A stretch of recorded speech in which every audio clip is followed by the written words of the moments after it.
इसके बाद में जो तुम्हारा एक डाउट था, that is question number 12। Question number 12 में आखिर में ऐसी इंपॉर्टेंस क्या है जो मुझे करवाना पड़ रहा है, वो समझेंगे। ये है तुम्हारे पास x की पावर y प्लस y की power x is equal to 1। इससे पहले वाले क्वेश्चन में क्या करा था बच्चों, मैंने ना एक y लेट करा था। जैसे आपके पास क्वेश्चन में सिर्फ इसको डिफरेंशिएट करना था, तो मैंने पहले लेट करा y इज इक्वल टू ये पूरा। इस वाले पर्टिकुलर क्वेश्चन में क्या है बेटा, आपको ऑलरेडी इक्वल दे रखा है, तो आपको अलग से y लेट करने की जरूरत नहीं है इस पूरी इक्वेशन। पहली चीज हम क्या करेंगे, आपको दिख रहा है भाई प्लस और माइनस है, तो आप डायरेक्टली लॉग भी यूज नहीं कर सकते, तो लेट कर लो इसको u एंड इसको v डायरेक्टली। तो लेट कर लो u plus v is equal to 1, where u आपके पास है x की पावर y एंड v आपके पास है y की पावर x। अब अगर आप इसको डिफरेंशिएट करोगे तो क्या आएगा, du by d x plus dv by d x, 1 का डेरिवेटिव 0, दिस इज इक्वेशन 1। अब यहां से du बाई डी एक्स निकालो, यहां से dv बाई डी एक्स निकालो, इसके अंदर वैल्यू पुट कर दो, है ना, उसके बाद dy बाई डी एक्स निकलेगा। नाउ कंसिडर कर रहा हूं, थोड़ा ध्यान से समझना भाई, ये question one of the most important है। Now consider u is equal to x की पावर y। फंक्शन की पावर फंक्शन है तो आप डायरेक्टली डिफरेंशिएशन नहीं कर सकते, you have to take log both side बेटा, है ना, आपको दोनों तरफ लॉग लेना पड़ेगा। तो क्या आ जाएगा, log u is equal to y log of x, differentiate करिए 1 by u du bye dx, that is equal to y same, product rule लगेगा, y सेम log x का डेरिवेटिव 1 बाय x फिर plus log x same y का derivative dy bye dx। यहां से du bye dx निकाल लो, du bye dx is u bracket y by x plus log x into dy bye dx। अब u की value put कर दीजिए, तो du bye dx is equal to u is what, u is x की power y bracket y की power x plus log x into dy bye dx। This is your equation number 2। अब similarly जैसे मैंने u को consider किया वैसे आप v को भी कंसिडर करिए, मैं साइड में ही कर रहा हूं क्योंकि ज्यादा स्पेस खाएगा ये वाला question. Now consider v is equal to y की पावर x, इसमें भी log ले लीजिए, log v is equal to x log y। अब डिफरेंशिएट कर दीजिए, log v का derivative 1 by v into dv by dx, that is equal to x same log y का derivative 1 by y into dy bye dx फिर plus log y same x का derivative 1। अब v divide में है, opposite side जाके multiply हो जाएगा, तो dv by dx is equal to v bracket x divided by y into dy bye dx plus log y। अब v की वैल्यू पुट कर दीजिए, तो dv by dx is equal to v is equal to what, v मैंने किसे माना था, y की पावर x को, तो y की power x divided by y into dy bye dx plus log y। This is your equation number 3। अब बच्चों सेकंड एंड थर्ड को 1 में पुट करिए, put second and third in 1, तो देखो क्या आएगा, du बाई dx की पूरी वैल्यू यानी कि x की power y into y by x plus log x into dy bye dx plus dv by dx की पूरी वैल्यू y की power x by y into dy bye dx plus log y, that is equal to 0। ठीक है, अब सारे bracket खोलो, dy bye dx वाली term left hand side, non dy bye dx वाली टर्म्स राइट हैंड साइड। पहले मैं सारे ब्रैकेट खोल रहा हूं, तो ये वाली टर्म इससे मल्टीप्लाई होगी y इंटू एक्स की पावर y माइनस 1, क्योंकि यहाँ पर x की पावर 1 है तो पावर माइनस हो जाएगी, प्लस x की power y log x into d y by d x, फिर प्लस ये इससे मल्टीप्लाई होगा y x की power -1 into x into d y by d x plus y की power x log y that is equal to 0। अब dy by d x वाली term में से dy by d x common ले लीजिए और non dy by d x वाली terms को राइट हैंड साइड भेज दीजिए। Non dy by d x वाली टर्म्स को राइट हैंड साइड भेज दीजिए। तो dy by d x common लीजिए, देखो क्या आएगा तुम्हारे पास, यू विल हैव x की power y log x plus x into y की power x minus 1 that is equal to, ये वाली टर्म और ये वाली टर्म माइनस में चली जाएगी तो माइनस ब्रैकेट के बाहर रख देता हूं, y इंटू एक्स की power y minus 1 plus y की power x into log y। अब ये वाली टर्म मल्टीप्लाई में अपोजिट साइड जाके डिवाइड में आ जाएगी, तो dy by d x that is equal to minus y into x की power y minus 1 plus y की power x into log y whole divided by x की power y log x plus x into y की power x minus 1। This is your dy by d x. I hope ये वाला question सबको clear हो गया होगा। Any doubt in this? अगर है तो प्लीज बताइए। बस इसकी खासियत क्या है कि आपको सिर्फ पुट नहीं करना, पुट करने के बाद आपको dy बाई डी एक्स भी निकालना है बेटा। बस इस वाले क्वेश्चन की खासियत ये है, इसलिए थोड़ा इंपॉर्टेंट है, इसलिए मैंने इसको आगे इंपॉर्टेंट भी लिखा है बेटा। ठीक है, वेरी गुड।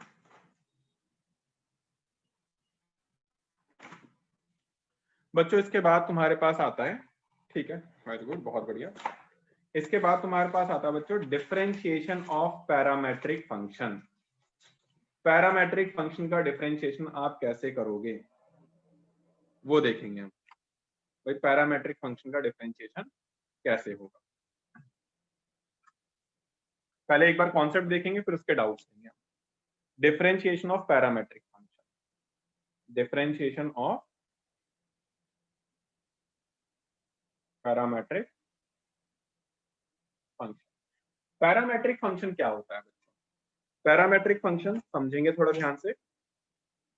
इसके अंदर क्या होता है, आपको अभी तक आपको क्या दिया जाता था, अभी तक आपको function y is equal to f x आपको दिया जाता था। यहां पर x आपके पास इंडिपेंडेंट होता था and y is dependent on x होता था, ये डिपेंडेंट ऑन x होता था। बट अब क्या दिया जाए, और आपको बोला जाता था, और आपको क्या बोला जाता था कि आपको y का डिफरेंशिएशन करना है विद रिस्पेक्ट टू x, यानी dy बाई डी एक्स करना है। बट अब क्या है, आपको y एंड x दोनों ही डिपेंडेंट क्वांटिटी दे दी गई है तीसरे वेरिएबल t की टर्म्स में। y भी आपको दे रखा है, y is dependent on t and x is dependent on t, और वो बोलेगा कि आपको dy बाई डी एक्स निकालना है। How will you find dy by d x?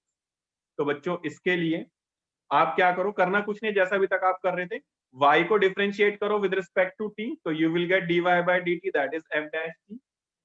x को डिफरेंशिएट करो with respect to t, you will get dx by d t, it will be g dash t। फिर आपको dy by dx निकालना है, तो आप dy बाई dt को numerator में एंड dx बाई dt को डिनोमिनेटर में कर दोगे, तो you will gate f dash t upon g dash t। This is how you will get the derivative of dy by dx। तो ये concept है बच्चों पैरामेट्रिक फंक्शन का। इसके जो भी डाउट्स हैं आप लोग मुझसे पूछेंगे। 5.7 exercise, 5.6 exercise, please chat to everyone में डालेंगे जो भी आपके डाउट्स हैं। 5.6 एक्सरसाइज में जो भी डाउट्स हैं, question number 7th and 11th, okay. इसके अलावा और कोई? बस यही है डाउट? चलिए बहुत बढ़िया। ये तो मुझे पता था कि 7th क्वेश्चन आएगा सबका डाउट, यस ये तो मुझे एक्सपेक्टेड था ही। देख लेते हैं जरा, पहले क्वेश्चन नंबर 7 ही देख लेते हैं। एक्चुअली ना क्वेश्चन नंबर 7 है थोड़ा सा बड़ा, बट मैं आपको थोड़ा शॉर्ट में समझा देता हूँ। हाँ 7 थोड़ा सा बड़ा है, शॉर्ट में देख लेते हैं। पीडीएफ में है तुम्हारे पास। आपको x की वैल्यू दे रखी है साइन क्यूब टी अपॉन में square root of cos 2t and y की वैल्यू दे रखी है cos cube t upon square root of cos 2t और वो कह रहा है dy बाई dx निकालो। तो आपको साफ पता चल रहा है यहाँ पर जो x है ना, ये दो या दो से ज्यादा फंक्शन मल्टीप्लाई डिवाइड या पावर वाला केस है। तो आप क्या करो, इसको टेकिंग लॉग बोथ साइड कर दो। लॉग लोगे तो log x is equal to 3 log sine t minus 1/2, क्योंकि रूट है 1/2 आएगा, log cos 2t। डिफरेंशिएट कर दो 1/x dx by dt, 3 constant log sin t का डेरिवेटिव 1/sin t, फिर sin t का derivative cos t, minus 1/2 constant log cos 2t का derivative 1/cos 2t, फिर cos 2t का डेरिवेटिव माइनस sin 2t, फिर 2t का derivative 2, है ना। फिर ये x डिवाइडेड में अपोजिट साइड आके मल्टीप्लाई में आ जाएगा, तो x डिवाइड में अपोजिट साइड आके multiply, 3 upon cos upon sine को मैं 1/10 लिख रहा हूँ, 3/10 प्लस में माइनस और माइनस यहाँ प्लस हो जाएगा और इस वाले 2 से वाला 2 कैंसिल आउट हो रहा है। Sign 2t upon cos 2t को मैंने tan 2t लिख दिया। tan के फॉर्म में मैं कन्वर्ट कर रहा हूँ, इसलिए मैंने यहाँ पर कॉस अपॉन साइन को कॉट नहीं लिखा, है ना, क्योंकि मैं tan के फॉर्म में कन्वर्ट कर रहा हूँ। फिर मैंने x की वैल्यू पुट कर दी जो मेरे पास थी, दिस इज योर इक्वेशन 1। जैसे मैंने dx बाई dt निकाला, ठीक वैसे मैंने dy बाई dt भी निकाला है, वो dy बाई dt मेरे पास ये आ रहा है। अब dy बाई dx निकालने के लिए dy बाई dt न्यूमरेटर और dx बाई dt डिनोमिनेटर में जाएगा, मतलब ये पूरी टर्म ऊपर और ये पूरी टर्म नीचे।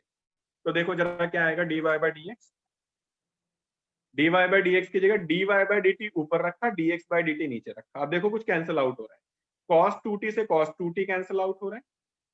अब मैं अंदर वाली पूरी टर्म को tan t की टर्म्स में कन्वर्ट कर रहा हूँ। tan t की टर्म्स में कैसे, यहाँ पे tan 2t का फॉर्मूला लगा दूंगा 2 tan t upon 1 minus tan square t, यहाँ पे भी tan 2t का फॉर्मूला लगा रहा हूँ 2 tan t upon 1 minus tan square t, यहाँ पे cos cube upon sine cube है तो इसको मैं 1 अपॉन tan क्यूब लिख रहा हूँ, ठीक है। अब मैं क्या कर रहा हूँ, एलसीएम ले रहा हूँ, ये वाली टर्म इससे मल्टीप्लाई होगी, तो देखो क्या आएगा, -3 tan t को 1 से करेंगे -3 tan t, फिर प्लस -3 tan t को माइनस tan स्क्वायर t से करेंगे तो plus 3 tan cube t, plus में 2 tan t था ही, होल डिवाइड बाय में 1 माइनस tan स्क्वायर t। फिर ये दोनों का एलसीएम ले लेते हैं, ये वाली टर्म 3 से मल्टीप्लाई होगी, tan इससे मल्टीप्लाई होगा, ये दोनों आपस में मल्टीप्लाई होंगे, तो ये वाली टर्म 3 से मल्टीप्लाई होगी तो 3 माइनस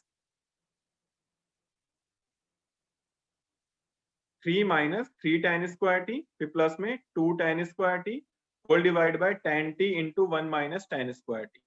तो 1 माइनस tan स्क्वायर t से 1 माइनस tan स्क्वायर t जाएगा।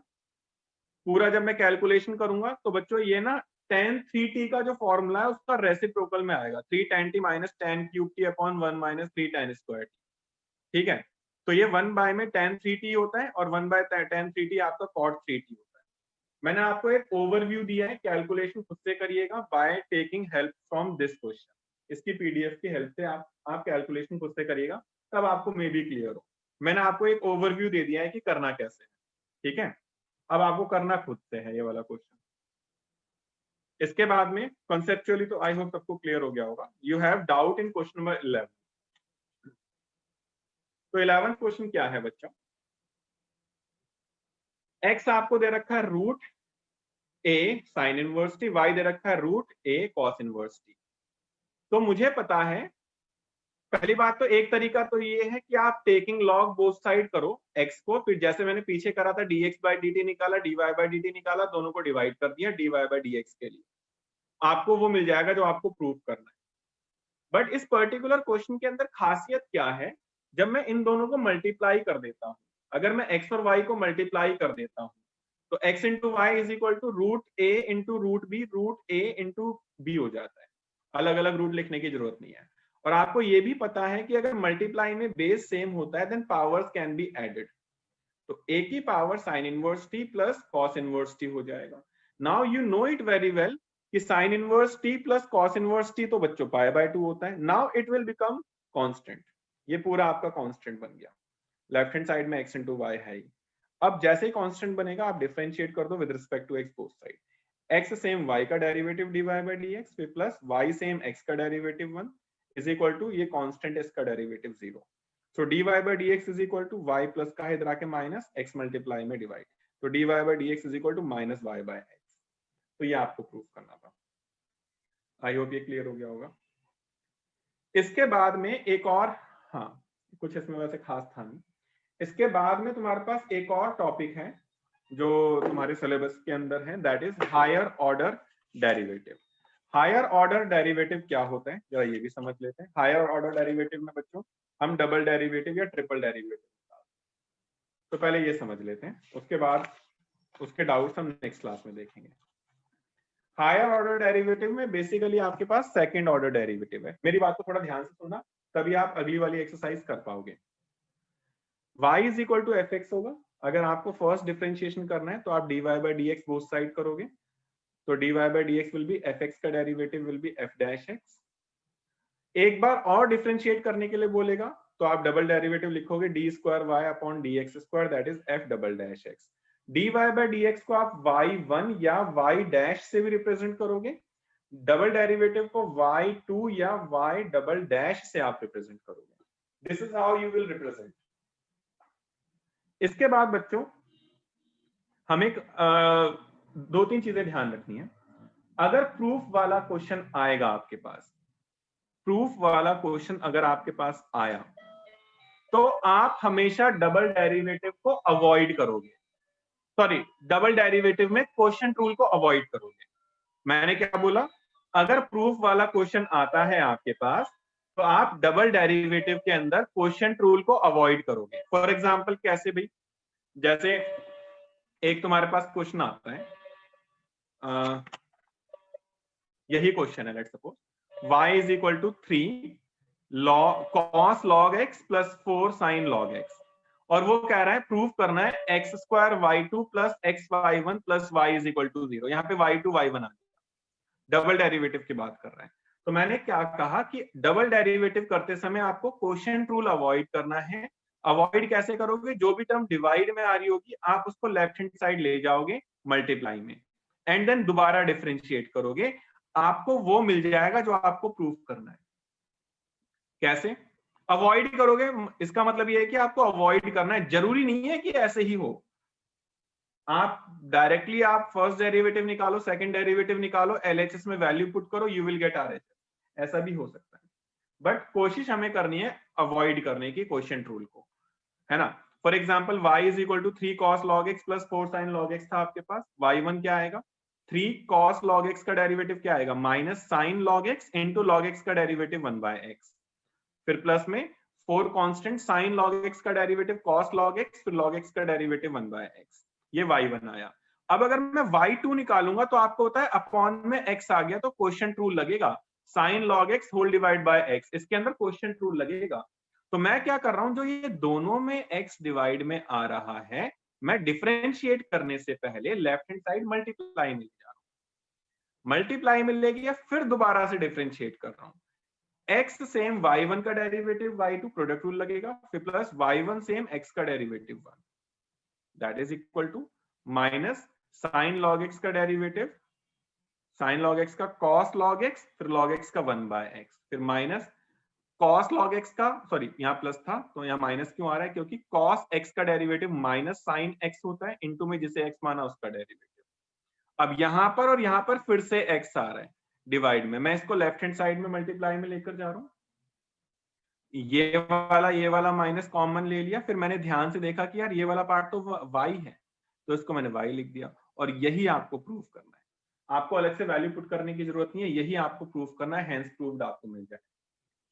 ये तब करना है बच्चों आपको जब आपको प्रूफ वाले क्वेश्चन आए। अगर वो सिर्फ डायरेक्टली डबल डेरिवेटिव करने के लिए बोल रहा है तब तो आपको क्वेश्चन रूल में जाना पड़ेगा, अगर कहीं पर डिवाइड में आ रहा है तो इसके बेस पे बच्चों आपके पास 5.7 एक्सरसाइज होगी।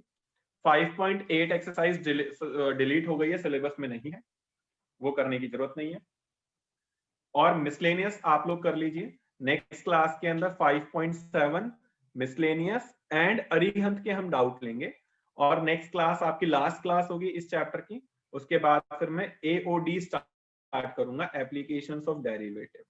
तो बच्चों आज के लिए इतना ही रखते हैं, 1 मिनट जरा मैं अटेंडेंस ले लेता हूं जो जो आया हुआ है, और ना उसके घर पे फिर कॉल जाएगा। और आज के अगली क्लास के बाद में बच्चों फिर हमारा जो नेक्स्ट टॉपिक होगा वो एओडी होगा, और एओडी की वेटेज बच्चों आपको पता ही है कितनी है, मैंने आपको बताया एओडी बहुत इंपॉर्टेंट है। तो बच्चों फिर आज के लिए इतना ही रखते हैं, मिलते हैं नेक्स्ट क्लास में, बाय।